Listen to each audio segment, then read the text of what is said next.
An hour north of New York City, a peaceful suburban community slept unaware. Then, without warning, a band of deadly gunmen descended. They struck quickly and savagely.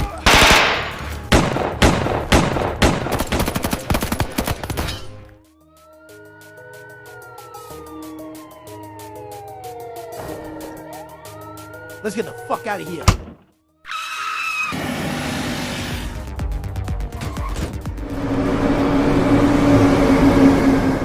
Federal agents soon learned the gang's leader had been living underground for more than 2 decades. A name whispered in task force briefings, a ghost in the system. The FBI's New York anti-terrorist task force believed time was running out. They hoped to find Mutulu Shakur before he killed again. Hey, so where are you guys headed? We're dropping off this furniture in New Jersey. We're just gonna inspect the back and let you guys go. Noise came from the truck I turned. All the suspects were coming out in the back, shooting. Officer Lennon rushed back to his patrol car for his shotgun. Mr. Brown was shot in the neck and... Damn it! Move in! They have him surrounded. Keep firing! I've lost him. The tree behind me took a shot chest high shot. Officer Leonard had unlocked his shotgun, but was taking heavy fire. The suspects gathered the money, bags, and piled into the cars. One suspect never made it to a getaway car. A passing motorist grabbed the woman who had been a passenger in the truck and prevented her escape. Get in the car!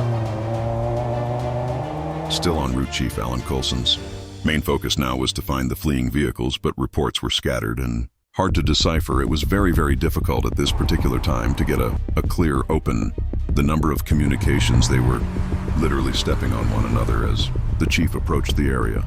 He determined that the crime scene didn't need any more personnel vehicles. Set up to find those responsible, I didn't want to interfere with the emergency response in that area. The road was completely blocked. So knowing that this particular escape route would lead them in a particular direction, he made a U-turn at Mountain View and 59 and traced my steps back. I figured the suspects would travel towards New York City. He believed their route would take them along Mountain View Avenue to a T-intersection. He figured there was a 50-50 shot that they were either going to go east or west. As quickly as he could, in fact, en route to that particular intersection, he observed the suspect. Vehicles, 2 of them at a high rate of speed, heading east on Christian Herald Road, followed the cars radioed in his. It was clear to me, based upon the events that had transpired up until that point, that these were extremely dangerous. Individuals who had no compulsion or no regard for human life and no hesitancy to take the utmost of violent actions. The chief positioned his car between himself and the fugitives, continued to call for backup. He continually ordered the suspects out of the vehicle. Chief repeated his commands to exit the vehicle with their hands in the air. And then the door opens up and he sees a female put her feet out. Judy Clark, arrested in the getaway car, was no stranger to the FBI agents she was known as a member of. The Weather Underground, a radical group involved in many violent robberies and bombings in the 1960s and 70s. For the Brink's robbery, she would be sentenced to 75 years in prison. Special Agent Lou Vici was an expert on the Weather Underground. One female he recognized immediately as Judy. Cooperating informants Sam Brown provided agents with a lead he believed Mutulu Shakur could most likely be found in Harlem at the acupuncture clinic Shakur had founded. The FBI and NYPD set up 24-hour surveillance. They utilized agents and detectives of diverse ethnic backgrounds to do their best to blend in to suit certain neighborhoods we knew from both experience and also recognizing the intelligence and versatility of this group that we had to be particularly discreet in surveilling these individuals. Agents watched and listened for months. Though Shakur never showed, they noted several others and came and went.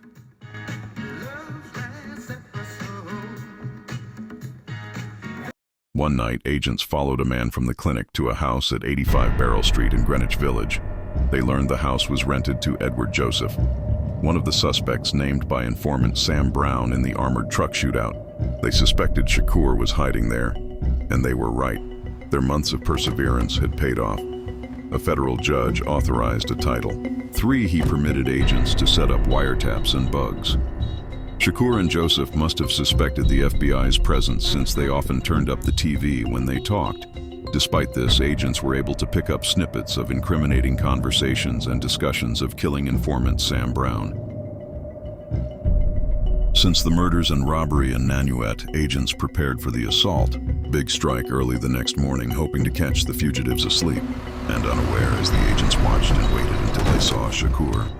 He entered the house that evening. So at dawn, 2 SWAT teams arrived. One team headed through the front door, the other covered the fire escape, and back they arrested 2 men, Chewy Ferguson and Edward Joseph. But Mutulu Shakur was nowhere to be found. Somehow he'd escaped during the night, slipping past the surveillance. Ferguson and Joseph were convicted on federal charges as accessories for harboring a fugitive, though they were acquitted of murder charges stemming from the Nanuet robbery. Both were sentenced to 12 years in prison on July 23, 1982. Shakur, responsible for 3 cold-blooded murders, would now become a priority for every FBI office across the country, almost a year after Brink's robbery.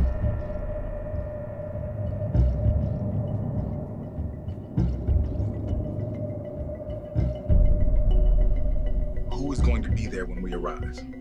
Only the people we authorized. The extraction team is in place.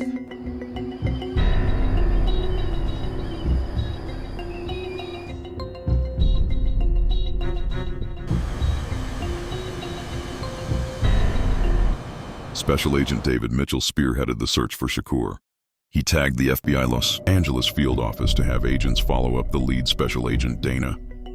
All right, I'm here. Good to see you, man. Let's go inside. All right, this is the place. Ingalls in the Los Angeles office advised him that he had interviewed an individual that had established that Shakur had in fact been residing in Los Angeles. Authorities and a nationwide manhunt for over 5 years. Agents hoped that this time they could corner him and bring down the leader of the Black Liberation Gang responsible for killing 1 armored car guard and 2 police officers. The FBI and NYPD were closing in on Mutulu.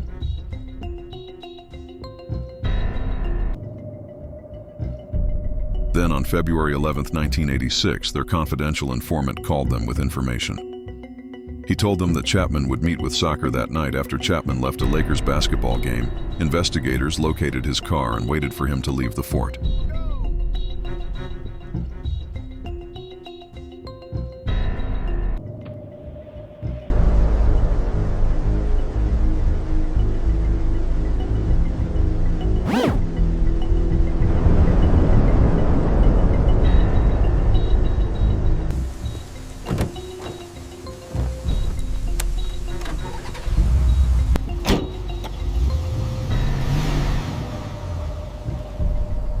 Chapman attempted what agents called dry cleaning counter-surveillance tactics designed to lose a tail.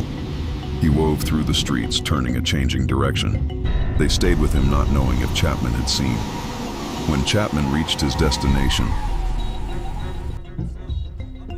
Mitchell's team pulled in nearby. Chapman approached a man they believed was Shakur.